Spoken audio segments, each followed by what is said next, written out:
All right, good morning everybody. It's Ben here at Pik Rite. Just wanted to show off another completed unit. This unit we have spec'd out per customer request. Nice little grease truck unit. It's got a Masport HXL 75 on it.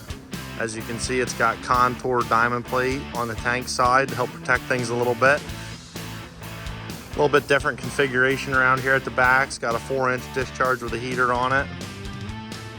Customer requested a flat deck rack on here. He won't be hauling toilets or anything like that. He's going to be hauling a 55-gallon drum on the left side there. And we've got a ramp system here on the right side where he's going to be putting a Conde Pro Vac up on there.